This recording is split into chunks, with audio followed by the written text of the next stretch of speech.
Mapapalang Panginoon po sa araw-araw kami po ay nag-share po ng salita ng Panginoon. Sa ngayon po, meron kami na open na Bible study po. Dalawa kami ni si Charis, dalawa po. So, to be God the glory po.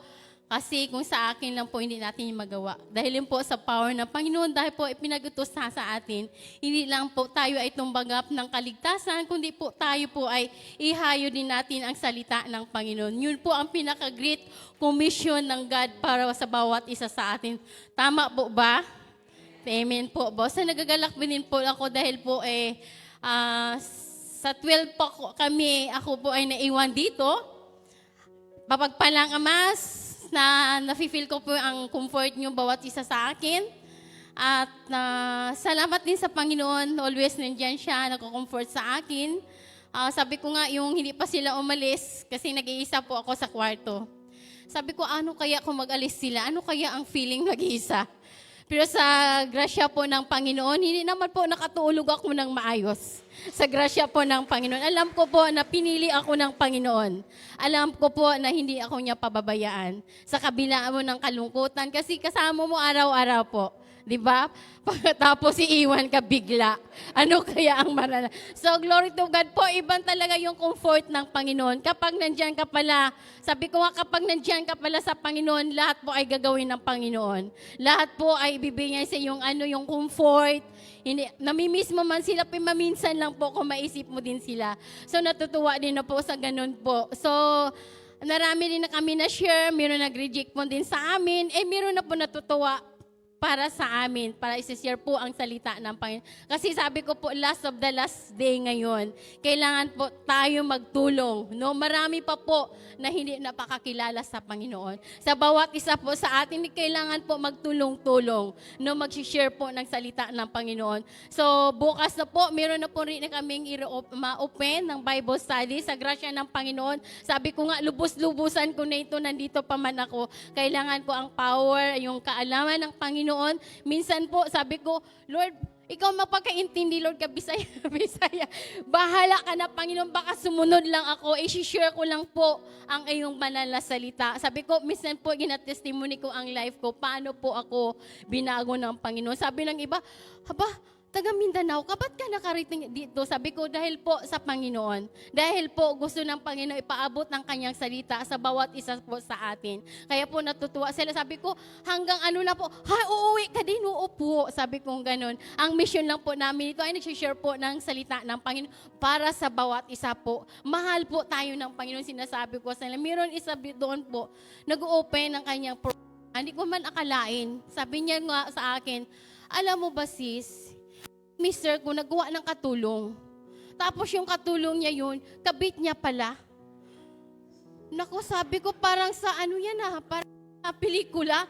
Sa totoong buhay pala ng ganon. Para ako na shock.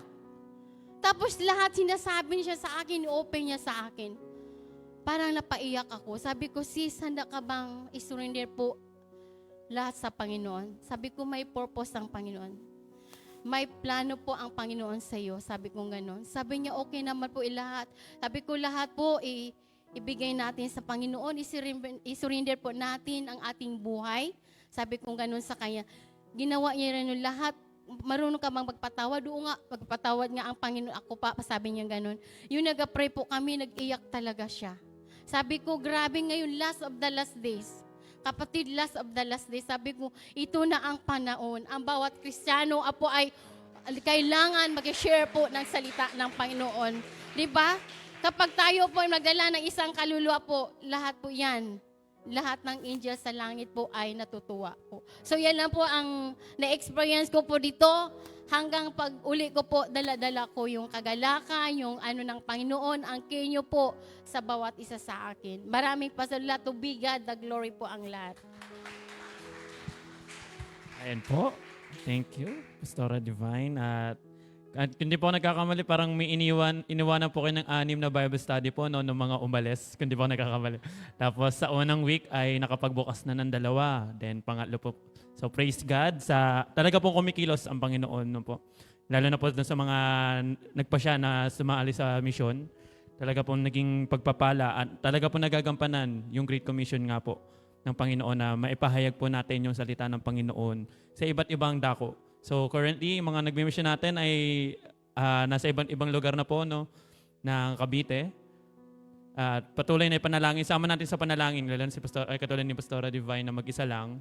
Sabi nga yung comfort talaga na binibigyan ng Panginoon ay hindi matatawaran.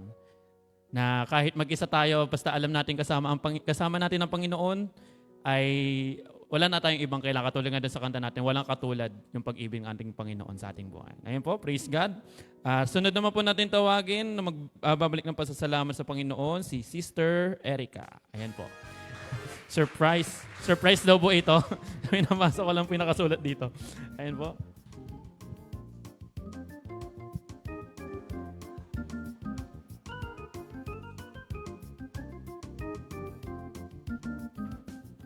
Ayan, mapagpalang gabi po sa ating lahat. Ayan, gusto ko lang po unang-una sa lahat magpasalamat kay Lord kasi nababalance ko po yung oras ko pagdating sa pagre-review ko, also yung pag-attend ko po dito dahil sa araw-araw po kailangan po talaga natin siya. Hindi po natin siya pwedeng kalimutan. And nagpapasalamat din po ako sa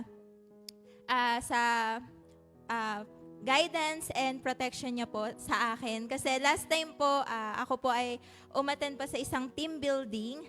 Kaya lang po, muntikan na po kami maaksidente ng cousin ko. Pero by the grace God po, nakapreno po yung cousin ko ng car niya. Kasi po, nagkasalubong po yung truck at saka yung car niya. Buti na lang po nakapreno po kaagad siya. Kaya po, sa awa po ng Diyos, nakaligtas naman po kami at wala po nangyaring masama. Ayun po, pinagpapasalamat ko din po na marami pa po akong pinagpapasalamat dahil sa mga taong nililid din po sa akin ni Lord to pray for them. Also na gabayan din po sila ni Lord kung nasan man po sila. Ano man po yung challenges na kinakaharap nila, alam po ni Lord na may gagawin po sa kanila sa bawat buhay po nila. Yun lang po, maraming salamat po. Praise God sa protection na binibigay. So, patuloy po na pasasalamat sa Panginoon yan, lalo na po sa mga nagwo-work, patuloy araw-araw na bumabiyahe. Yung protection po talaga na nagagaling sa Panginoon, hindi natin alam. Araw-araw po may na-aksidente. Araw-araw, kung hindi man natin maranasan, makikita natin na aksidente. Kaya pasalamat po talaga sa Panginoon sa protection na binibigay niya. And sa prayer, meron pa tayong intercessory, may prayer pa tayo every Tuesday. Ang bawat isa po ay nakaka-participate at every Saturday po sa ating virtual prayer. And ayun po, lastly po, na magbabalik ng pasasalamat sa Panginoon, tawagin po natin si Sister Aris. Ayun po. Surprise din po ito. Ayun, sadyang nakakagulat nga si Lord. Diba? Wala naman dapat talaga na ipakatakot, ipagpasalamat kasi every gising nga daw, diba, buhay nga po. Ayun po, nagpapasalamat ako kay Lord kasi last graduation ng BBS, hindi ko po alam kung saan ko kinuha yung alas 9. Nataranta na kami kasi kami ni Hili, nagpunta pa ng palengke ng alas 8. Pag uwi namin, si Seth, hysterical na siya. Kanya, tumawag na si Tichacha, nagsisimula na sila, yung mga anak mo, hindi na ganyan. Tapos po, si Seth, nagmamadali na siya magpatakbo ng tricycle. Siguro nga dahil nga ang presensya ni Lord nandun, sabi ko, late na rin naman tayo wala na tayong magagawa. Huwag ka na magmadali. Kahit naman anong gawin natin, late na tayo. Baka mamaya, tuluyan na tayong malate sa kanila. Hindi ko alam kung paano nangyari. Siguro, inano ni Lord na sobra na rin yung kumbaga may pagkilos ko, nawawalan na rin hindi naman nawawalan ng pahinga po, kumbaga nawala lang sa oras. Hindi ko talaga alam bakit naging alas 9 yung oras. Pero, ayun nga po, praise God, siguro kaya hinadya na rin ni Lord yun para maka-attend po ako ng graduation ng mga bata. Kasi sa tagal po namin na-attend ng BBS, first time ko pong umattend ng graduation. At first time ko rin po na-late. Kaya, sobrang nagpapasalamat ako kasi kahit di yung mga 3 bata po, naiyak ako. Kasi hindi ko naman, ini-expect na si Hailey, may medal. Kasi sa school, hindi siya ganun active. Pero pagdadating sa Panginoon, napaka-active niya po. Nagulat ako na, last year din po, si Hailey may medal din. Sabi ko, na, bakit pag sa BBS may medal ka, pag sa school? Kaya sabi niya, ma, sa school kasi ako yung gumagana. Sa church kasi si Lord yung gumagana. Kaya nakakatuwa pong isipin na kay Hailey na Musmos, na nakilala niya na po si Lord. Kaya nakakatuwa na nakatan ako ng graduation yung ng 3. Ewan ko talaga, na hanggang ngayon di ako makamove sa alas 9. Kaya nakakatuwa pong isipin na sanabi po kasi ni Mami Rowie na hindi sila pupunta na kasi wala naman pong masyadong gagawin na pagkain. Pero nakakagulat po, nandun po si Mami Rowie, nandyan si Ate Nenchi. At ayun po, laking tuwa ako dahil nakaupo ako dyan at nanonood ako sa graduation ng 3 ko. Ayun po, talaga pong nagpapasalamat po ako kay Lord. Ayan, amen. Ang mahalaga, Ate Aris, naka-attend ka. Ayan. At nasabitan mo yung mga anak. At kakatawa nga po, marami nga pong award, no? 3. Yung sa 3 pong anak mo, lahat sila may award. And praise God, no? Isang kagalakan po sa magulang po yan, ako di po nagkakamali. Na kasabi nga, kahit isang medal lang daw. O isang award lang, malaking kagalakan na po sa mga anak. What more means sa 3 mo, tapos puro marami pa. So praise God. And ayun po, ako rin po yung nagpapasalamat sa Panginoon.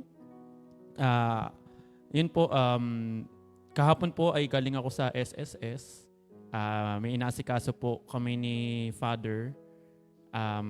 Ayun po, ngayon na lang po ulit ako naghintay ng 8 hours sa SSS. Talaga yung, sabi ko nga, Lord, buti na lang, pasensyoso ako dahil sa'yo. Kasi 8 hours ako nakaupo po doon.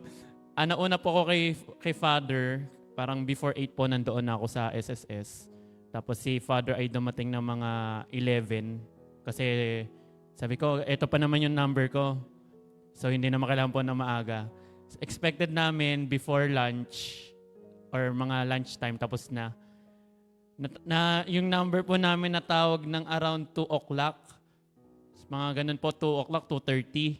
Then pag namin, sabi sa amin, naku, hindi nyo pa mapraprocess to, may kulang pa kayo. So naghintay kami ng gano'ng katagal para po sa wala.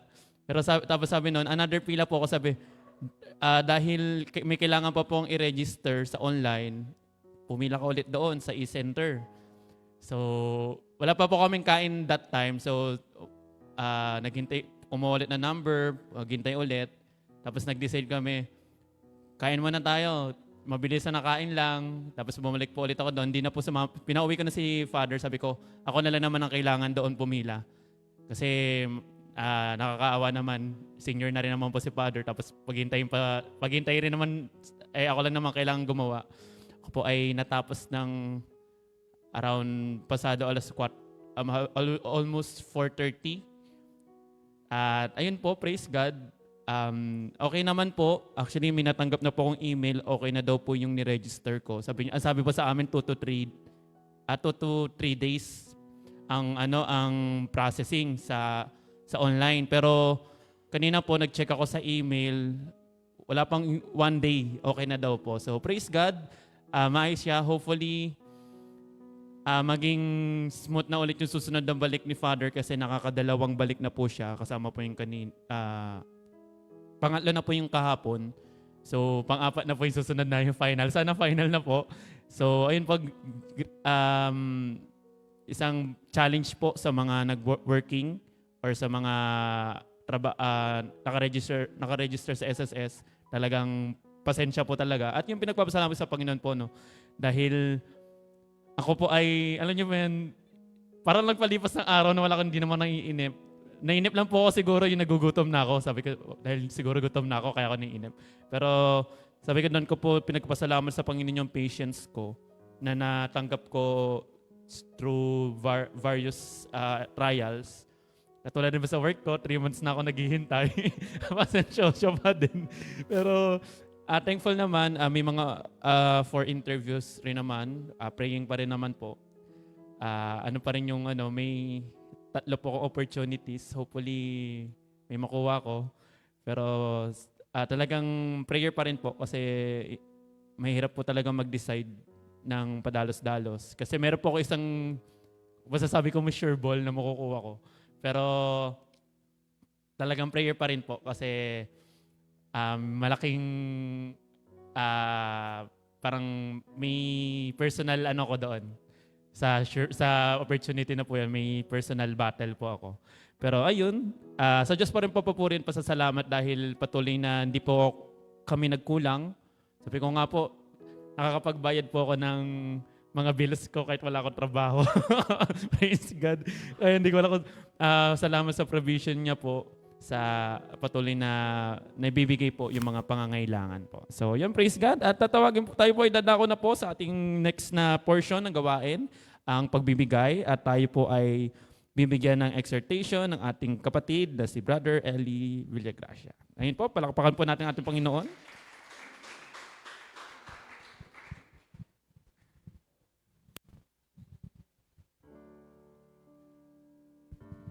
Praise God. Ako rin po, bago ako mag-exhort na magpasalamat din po ako sa Panginoon dahil sa kalakasan araw-araw. Dahil sinabi, every giving is a blessing. So, salamat po sa Panginoon. Kung napapansin nyo, medyo lumiliit na po ako ng konti. Kasi nagda-diet na ako. Ang hirap po talaga kapatid ng malaki ka, tapos ang hirap magsuot ng sapatos. As in. So, salamat sa Panginoon. Minomonitor ko yung aking timbang ay nababawasan na po ng konti. Sana tuloy-tuloy. Gusto ko bumalik yung aking timbang ng kahit 80. So, good luck lang po sa akin. No? So, salamat sa Panginoon dahil sa araw-araw, alam niyo po natin na ang aking trabaho ay palaging nasa kalsada. Ang traveling mercy na pinagkaloob ng Panginoon sa akin at saka yung provision din po. So, patuloy po tayo. Bubuksan po natin ating mga Bible sa ito'y napaka-common na po mga kapatid, pero ito po ay isang paalala ng Panginoon sa atin. Sa Malakay 3:10 po, aki pong babasahin. Dalhin ninyo ng buong buo ang inyong mga ikasampung bahagi sa tahanan ng Diyos upang matugunan ang pangangailangan sa aking tahanan. Subukin ninyo ako sa bagay na ito kung hindi ko buksan ang bintana ng langit at ibuhos sa inyo ang masaganang pagpapala. Ayun ito po ay isang utos ng Panginoon na tungkol po sa pagbibigay. Alam mo mga kapatid, itong utos na to ay isang pong pagpapala sa atin dahil may utos po ang Panginoon dito na dalhin po natin ang ating ikasampung bahagi para po saan mga kapatid. Ang sinasabi po niya dito, para po sa tahanan, para po matugunan ang mga pangangailangan. Di naman po natin lingid sa ating kalaman na sa ngayon napakalaki pong kailangan ang bubunuin natin dahil sa pagpatayo po ng ating new binyo. So, alam po natin at saka hindi lang po yan at para din po matutugunan ang mga pangangailangan sa ating tahanan. Alam natin na ang dami po nating missionaries ngayon na italaga sa iba't ibang dako ng Cavite, sa NCR, hindi lang sa Cavite, mayroon pang sa Bicol. So, yun po mga kapatid ay doon po mapapunta yung mga kaloob natin. At sinabi din niya dito na subukin ninyo ako sa mga bagay na ito kung hindi ko buksan ang bintana sa langit at ibuhos ang mga pagpapala. Mga kapatid, pinagpala po ba tayo? Praise God. So, alam naman po nating lahat na ang lahat ng mayroon tayo ay isang pagpapala po ng Panginoon. So, tayo po tayong lahat at ibabalik po natin ang ating pagpapala na sa ating Panginoon. Sinasabi lang sana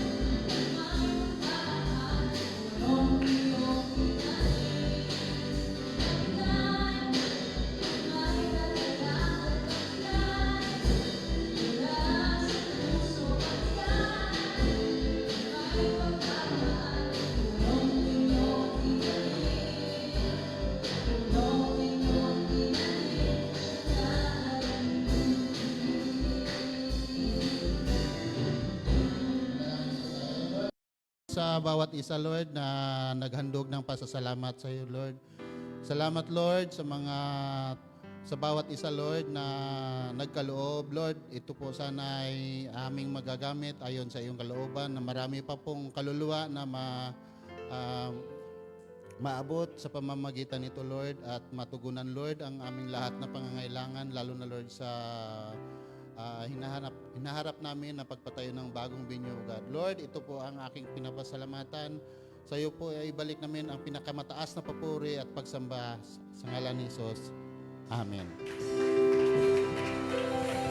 Ayun po, thank you Kuya Ellie sa mga nagbigay po. Tayo po ay na po sa ating pagsasalo-saluhan na salita ng Panginoon.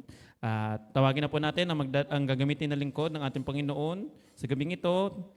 Tawagin po natin si Sister Weng Shalana. Ayan po, palakpakan po natin ang Panginoon sa kanyang buhay.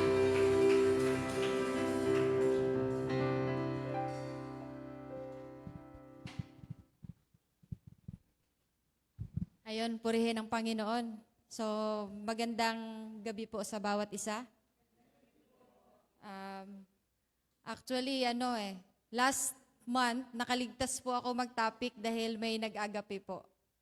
So, ngayon sana is, magpa-agape din sana ako. Kaso lang, naisip ko po, si Pastora Divine po ang naiwan. So, ayoko naman pong pahirapan siya dahil sobrang hirap po talaga yung Bisaya magtagalog po. So alam nyo naman, ako ang tagal ko na dito sa Cavite, pero wala, pa rin. Halata pa rin talaga yung pagiging Bisaya po magsalita.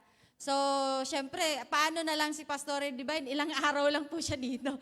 Kaya sabi ko, wag na, ayoko na dahil syempre, napakahirap po ng kalooban talaga dahil ako man, nung umuwi dun po ako sa amin, though Bisaya pa rin ako, pero napakahirap palang hindi ko na po kayang magsalita po ng diretso pong Bisaya sa totoo lang po. So, minsan po is napapa-stop ako tapos sabi ko sa kapatid ko, ano nga yung...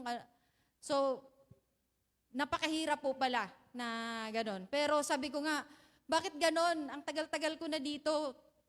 23 years na po, 23 years na po ako dito, pero grabe yung salita ko ganun pa din.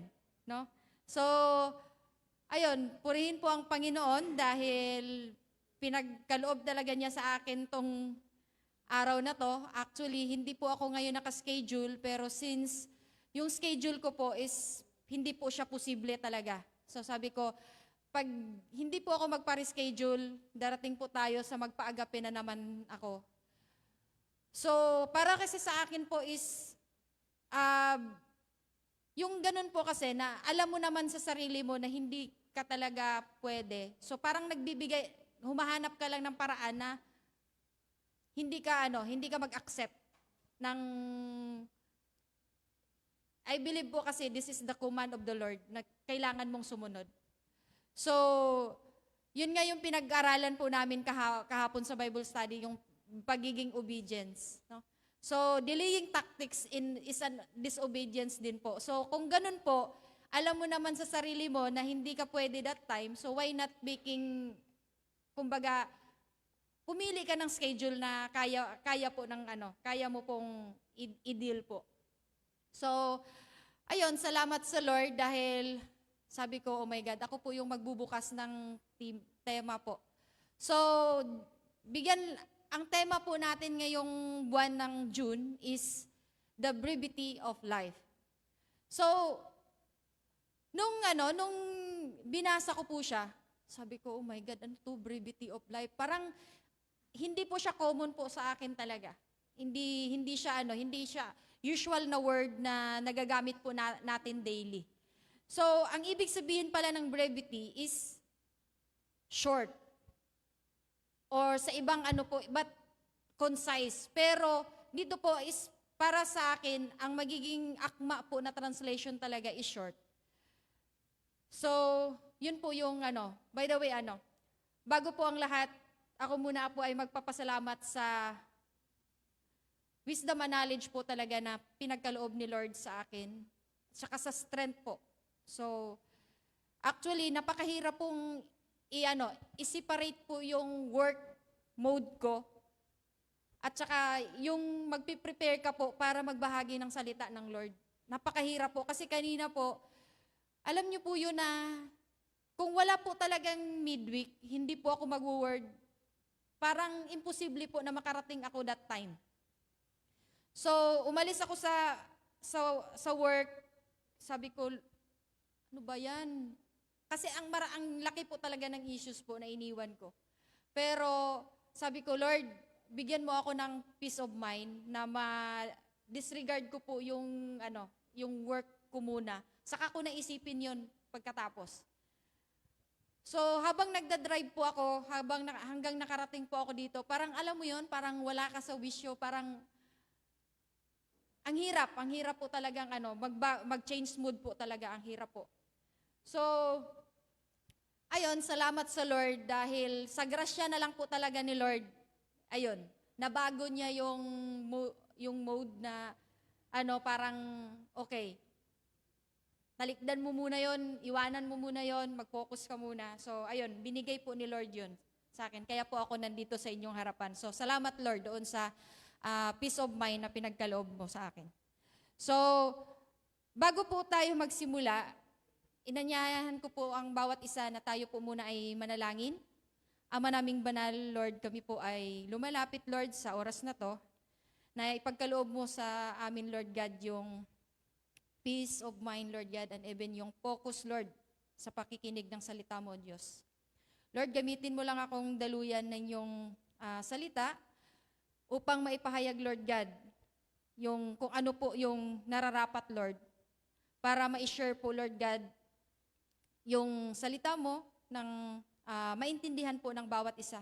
At matuto po kami, Lord God, sa gabing ito. At magamit po namin, Lord, sa aming pang-araw-araw na buhay. Lord, sa iyo lang namin ini-entrust ang gabing ito. In Jesus' mighty name, Amen. So, ayun po. So, yung title po ng pag-uusapan po natin ngayon is basic po. Life is so short. So, alam po natin sa buhay natin, hindi po talaga natin pwedeng sabihin na magplano tayo sa sarili natin.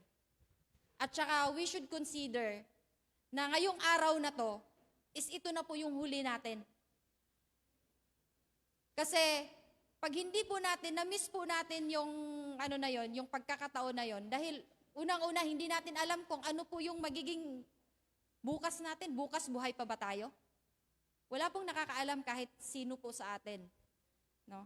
Kahit mamaya magulat na lang tayo, di ba? Minsan makaka-receive po tayo ng news sa GC, sa mga chat ng mga kapatiran, relatives, kapatid. Si ganito, wala na po. So, alam niyo po, tapos masyak tayo, ha? Kausap ko pa yun kanina. So, di ba, napaka-uncertain po talaga ng buhay ng tao. So, kaya ang buhay po talaga ng tao is halintulad po natin sa hamog po. No? Na mawala na lang basta. Di ba po ang hamog, pag umaga, nandyan siya. Pero maya-maya, wala na siya. So, yun po talaga yun po ang exact representation sa buhay po ng tao. So, yung pag-uusapan natin ngayon, ito yung, actually, nagpe-prepare po ako ng topic. Matagal, kumbaga, nung na-receive ko po yung ni Ate Au, syempre, kumbaga, nag-conceptualize ka na po sa isip mo. And then, nung Sunday po, doon ko po, kumbaga, nilagay po sa PowerPoint yung topic ko. But it's already conceptualized. But then, after nun, kanina lang po, nung nasa meeting po ako, online meeting po kasi, and then, alam niyo po yun, parang may bumulong talaga sa akin. Sabi ng Lord, dagdagan mo yung slides mo. Kasi ito yung alam mo yun, parang magamit, it's a real application po talaga ng bawat isa sa atin, na magagamit po talaga natin sa ating buhay. No? So, yung pag-uusapan po natin ngayon is yung James 4:13-15. So, ang pamagat talaga nito is boasting about tomorrow. So, di pa po usual po sa atin, mga, though we are Christians, even unbelievers po, we are planning po talaga ng buhay natin, marami tayong plano. So just to share with you po especially sa buhay ko po. Syempre bago mag-pandemic, bago mag-lockdown, may kinausap po ako ng boss ko na, Rowena, are you willing to be relocate? So sabi ko, bakit? May magagawa ba ako kung mag-refuse po ako? So, kung ano po yung, kasi alam ko naman na wala kang plano na nakakasama po sa akin, lahat naman po, at saka alam mo na kaya ko yung gawin. So, okay, I will follow kung ano po yung instruction mo. But then, nagplano na kami ng boss ko kung paano. So, syempre may pamilya ako, tapos relocation kasi yon. So, ibig sabihin, kailangan pong ng long time na planning, kaso lang, in-need na po yung company. Kumbaga, kailangan ko nang pumunta. So, syempre, may visa na po kasi ako ng US, so hindi na po kailangan i-process yung visa ko, bla bla bla. Kailangan na lang ng plane ticket. But then, ang sabi kasi niya, umalis ka ng March 23. Sabi ko, pwede bang tawad? Dahil birthday po ng dalawa kong anak, March eh. Pwede bang pagkatapos na lang? But then, ayun po ay March 10 po yun. So, ayun, okay na. Sige, ganon. O di, sige, kausapin ko yung ganto. Pero alam niyo po, nakapagplano na, sinabi ko na doon sa husband ko na, ganto, ganyan, ganyan. Ito yung plan, ganyan yung plan. So, umokay din siya. Sabi niya, okay lang na ikaw mauna dun. Susunod na lang kami, kami na lang dito sa mga bata, ganyan, ganyan. Sabi ko, basta pag maayos ko na dun, makahanap na ako ng bahay, kukunin ko na kayo, ganyan, ganyan. So, okay na po. Planned na po talaga. Pero, sabi ko nga, pagdating ng March 17, kaya hindi ko po makakalimutan talaga yung date, dahil March 17 po, nag-declare po ang government ng lockdown. So doon po, naggumuho yung lahat ng plano na yon, wala. As in, So mayroon na namang bagong opportunity na dumating, plano na naman. Eh syempre gusto talaga ng husband ko yung place na yon kasi malamig daw, ganyan, ganyan.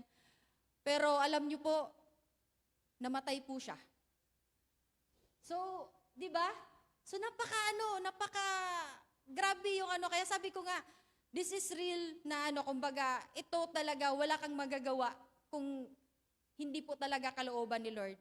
So, kahit anong plano nyo pa, kung hindi po kalooban ni Lord, hindi po talaga ibibigay sa inyo. So, kailangan po talaga nating maintindihan. Ito po yung sinasabi talaga ng James 4:13-15. No? So, pag nagplano tayo na hindi po natin kasama si Lord, huwag kang mag-expect po na maganda po yung magiging resulta po. So, yun po yun talagang, nasa Bible po talaga yan. Ayan, ngayon ko lang po naintindihan, nung ako po ay nagbabasa na po ng Bible, na ganun pala.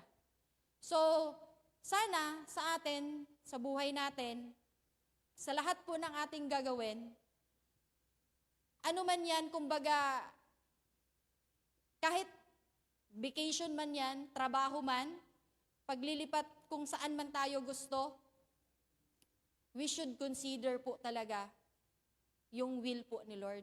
So pag we should pray, Lord, if this is your will, mangyayari po ito.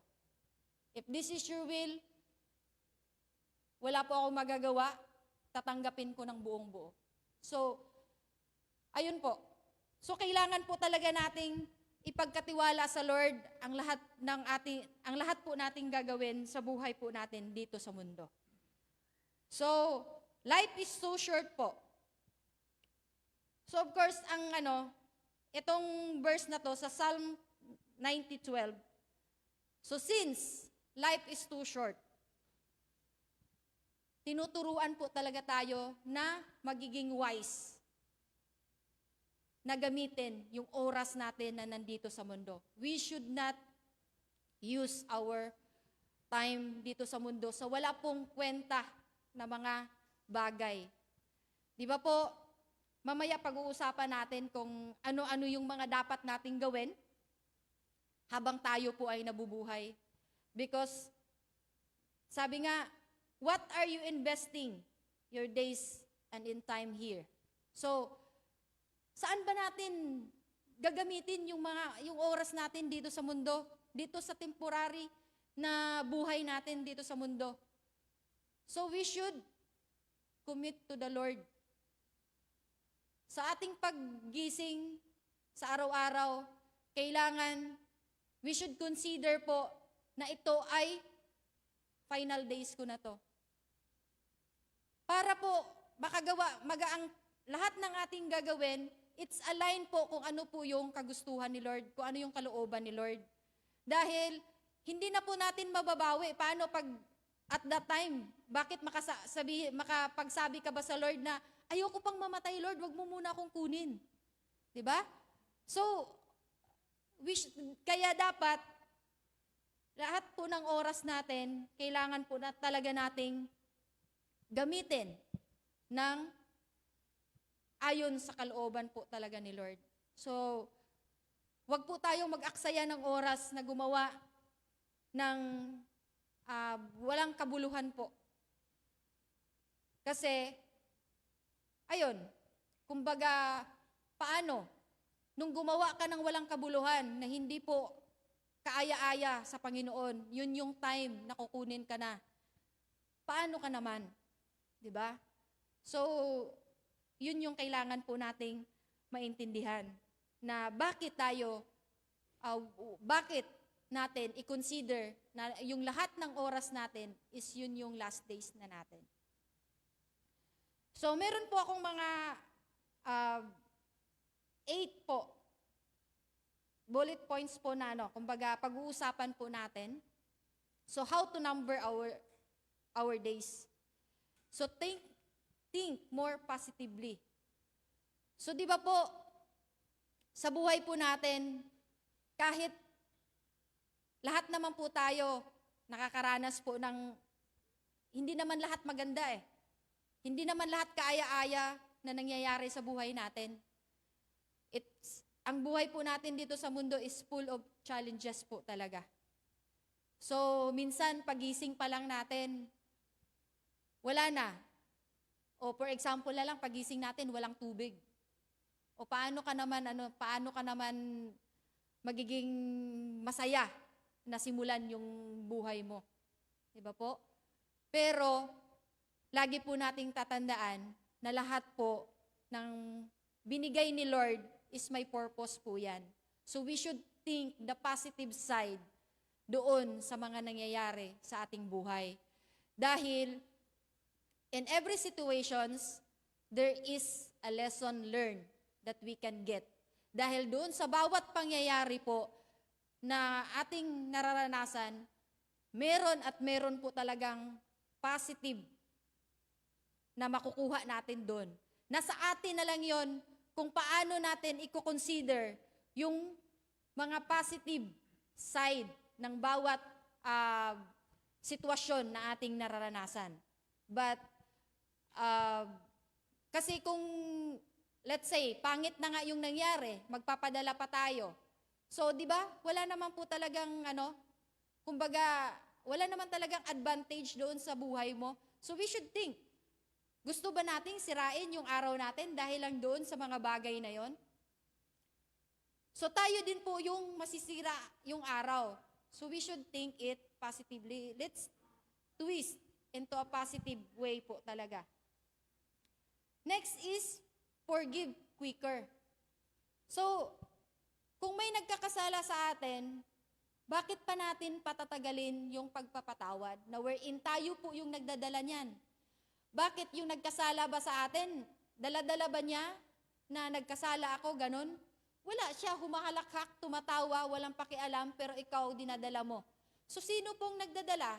Sino pong nasasaktan? Sino pong nahihirapan? Sino pong nasisira yung araw dahil nakikita mo yung kagalit mo? Tayo.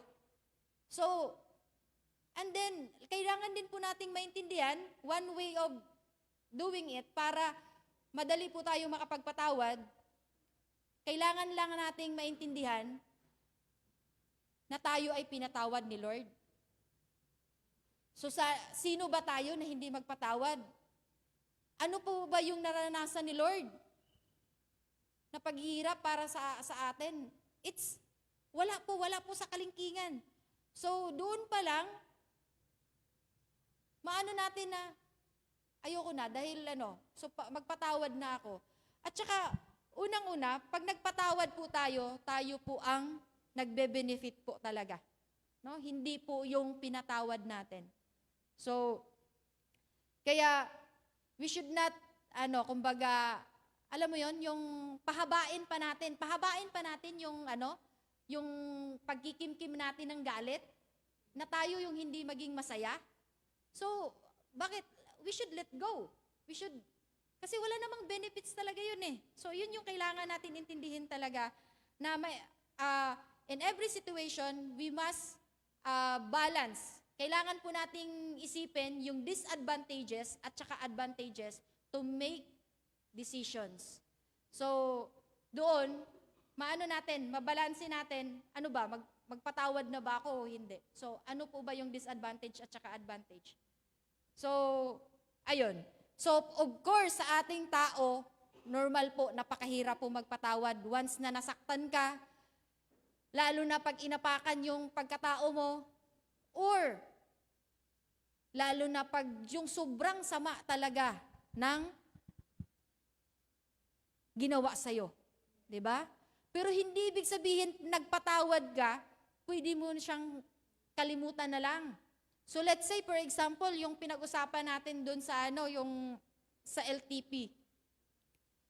Let's say may nagkasala sa'yo, bawal bang ihabla?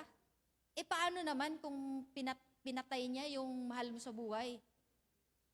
Meron naman kaya naman tayo mayroong batas dito sa lupa para po ma-equalize po, para po pantay-pantay po yung natin, yung freedom natin at saka yung rights natin. Pero hindi ibig sabihin na pinatawad mo, hindi ka na maghabla, hindi mo na gawin yung part mo. So, the best po talaga doon is, you can forgive, but do what is necessary. So, yun po yung talaga, ang pinaka magandang action po doon sa gagawin po natin in terms of those challenges. Then the next one is step out of our comfort zone and do the thing God has been calling us to do. So ano po ba ang ibig sabihin nito? So ibig sabihin, we need to go out. Kung saan ka po, let's say dito ka, ito yung gusto mo lang gawin. Ang gusto ko lang gawin is makinig ng salita ng Diyos. Gusto ko lang magiging setting ministry. Gusto ko lang, ganito lang yung gusto ko eh. Wala po akong ibang gagawin. Pero kailangan po nating maintindihan, ano po ba yung purpose natin dito sa mundo? Ano po ba, bakit ba tayo ginawa ni Lord dito sa mundo? So yun yung kailangan natin maintindihin. Kailangan po nating malaman ano po yung purpose natin dito. Hindi po tayo ginawa dito sa mundo na kung ano po yung gusto nating gawin. Ginawa po tayo dito sa mundo is to follow what is the commandments of the Lord.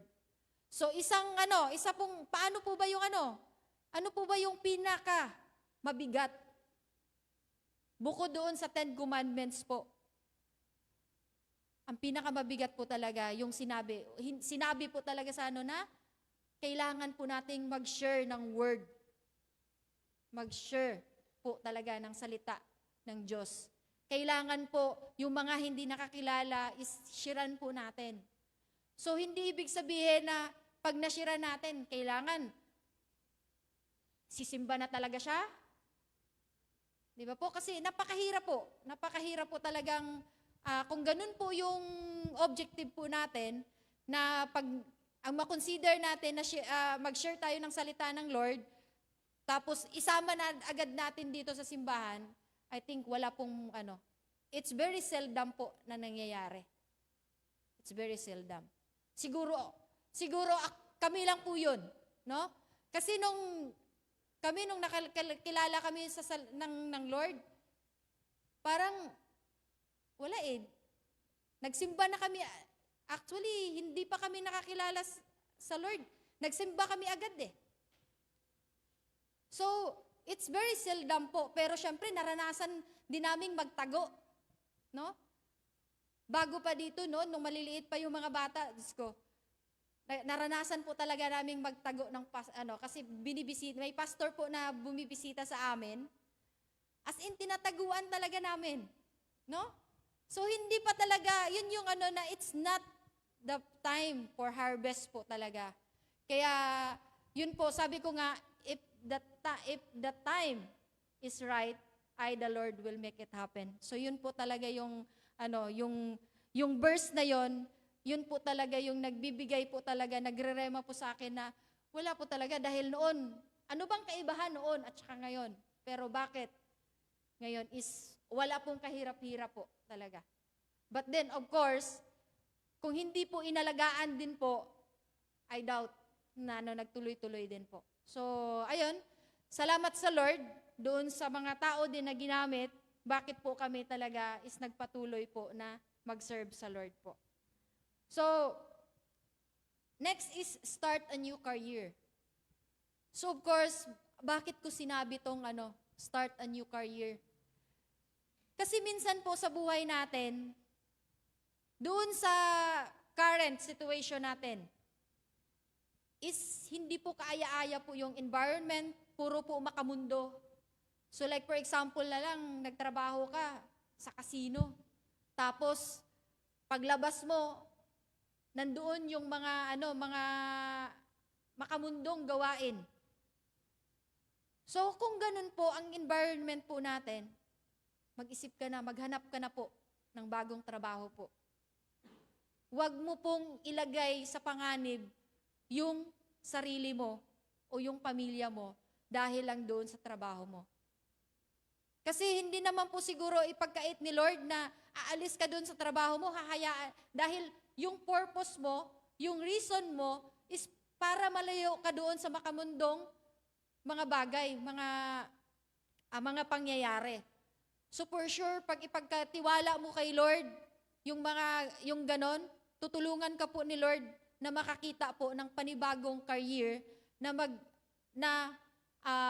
alam niyo po yun, makapamuhay ka o makapag-work ka na kasama po si Lord na wala pong nakapaligid sa'yo na makamundo, na wherein nagdadrag sa'yo na hatakin ka talaga doon sa makamundong mga gawain. Sumunod is spend more times with loved ones. So bakit Bakit sinama ko tong spend more times with loved ones? Diba? Time is too short po.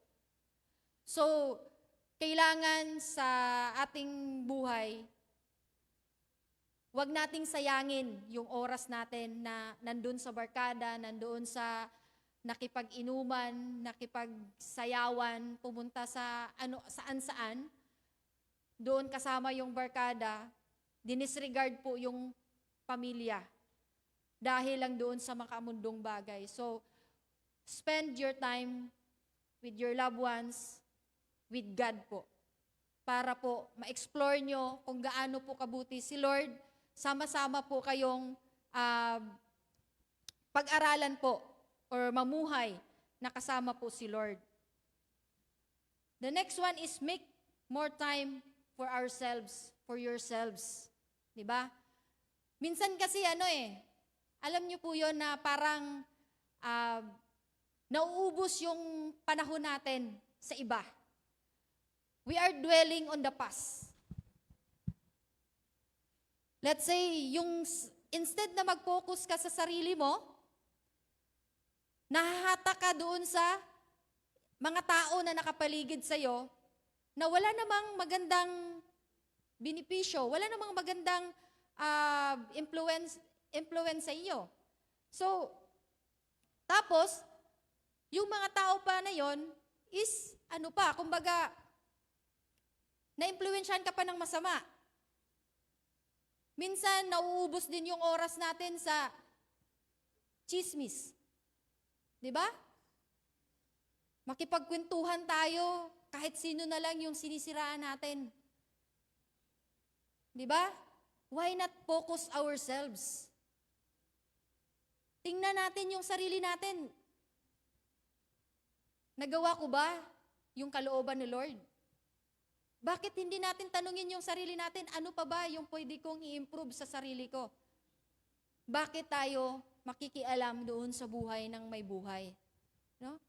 Kung meron man silang mga nagawang mali, it's not our rule na pakialaman sila, but as Christian po, we just need to pray for them.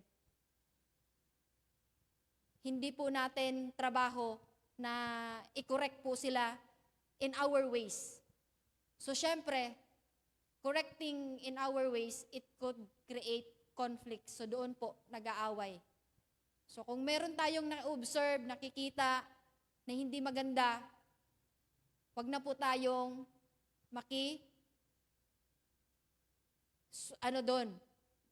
makisawsaw doon sa issues nila. But we just need to pray for them.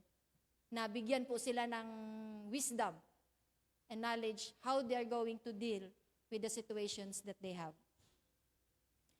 Next is allow ourselves to have fun. No? So, ayun nga, paano ba tayo hindi na magiging masaya? Paano ba, di ba po, paano ba tayo po? Bakit ba hindi tayo naging masaya? Minsan is, unang dahilan is, nagdudwell tayo sa past.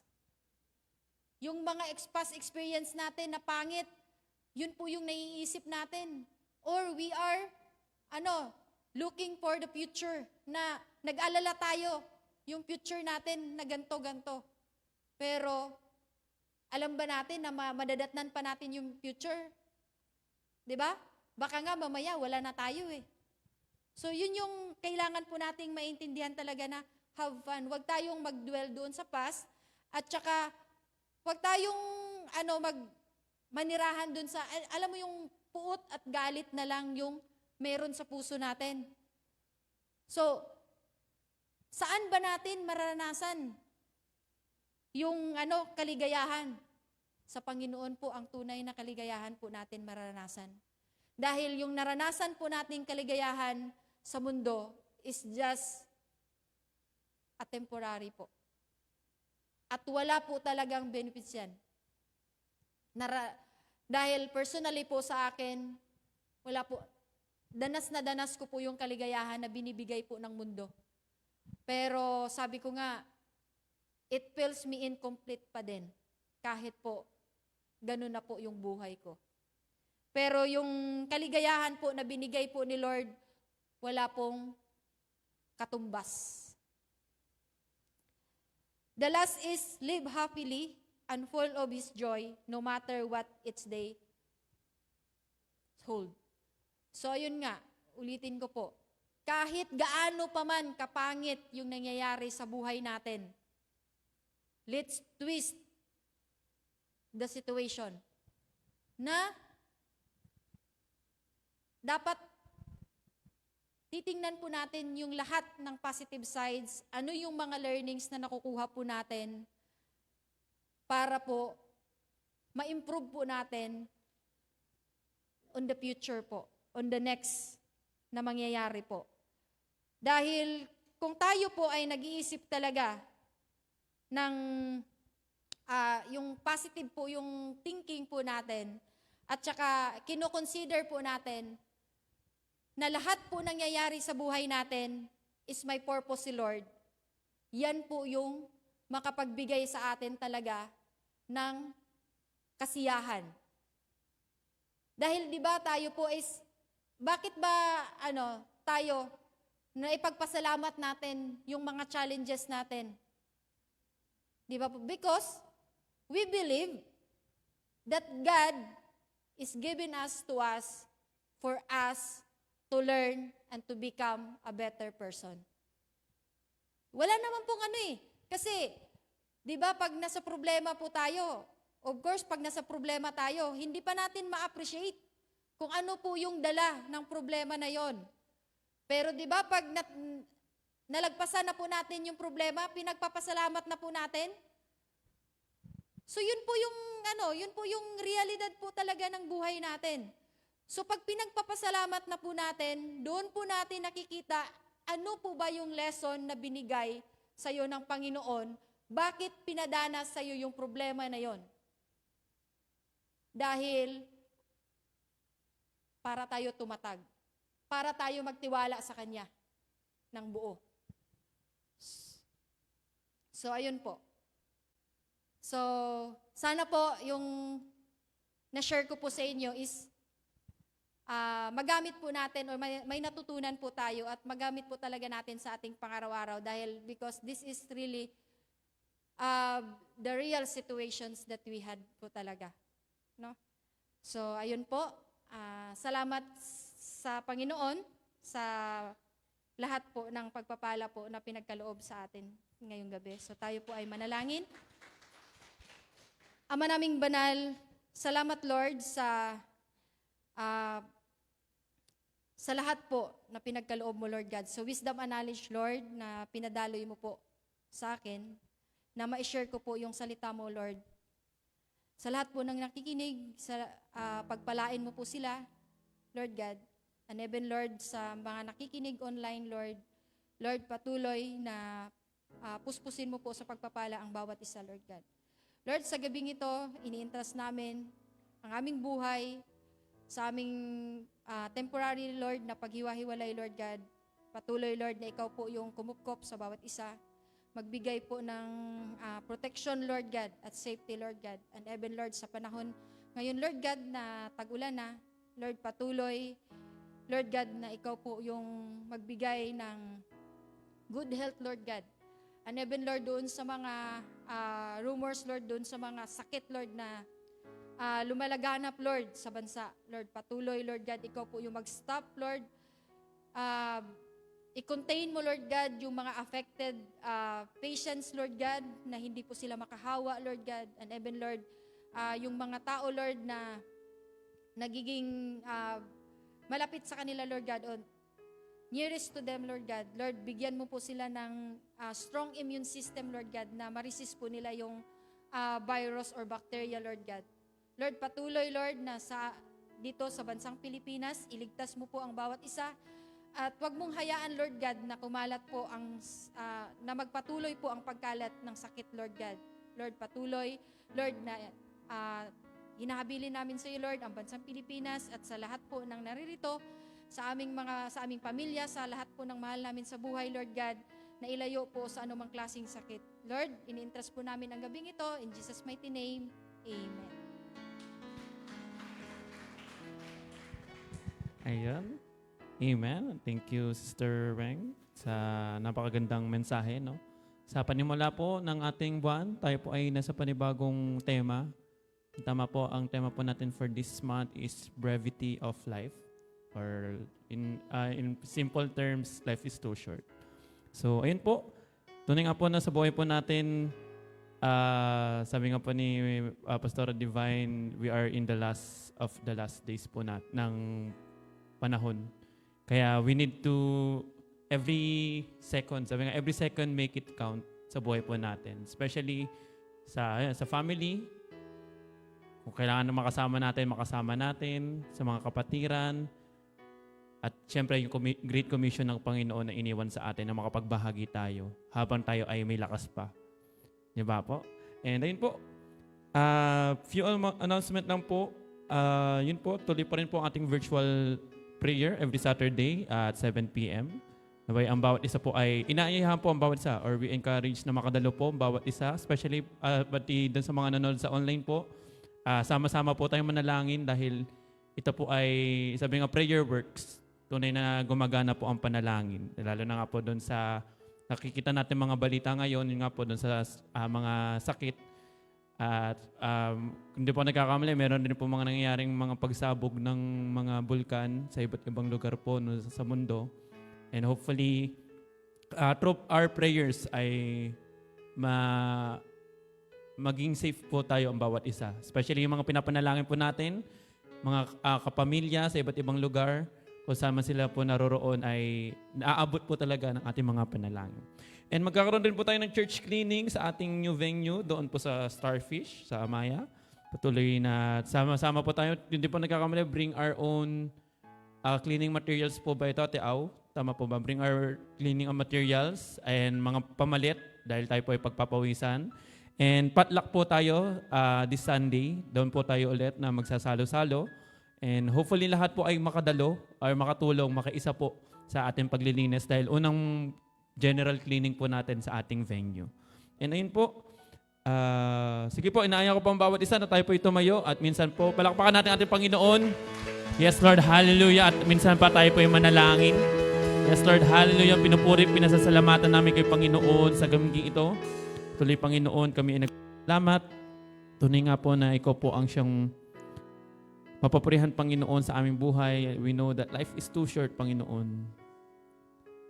Sa bawat araw, Panginoon, bawat panahon na lumilipas, Panginoon, hayaan mo, Panginoon, give us the desire to do what is good.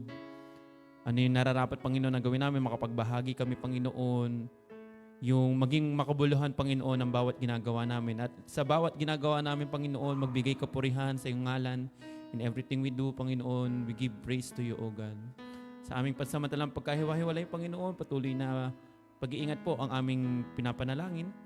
Maging sa mga kapatid namin di nakadalo, Panginoon, saan man sila naroroon, kung sila po nasa biyahe, continue to pray for their protection. Sa mga nakakaramdam ng karamdaman, Panginoon, we continue to pray for the healing, Panginoon. Panginoon, ipagalaw mo sa bawat isa. The strength, Panginoon, we continue to pray for it. And sa aming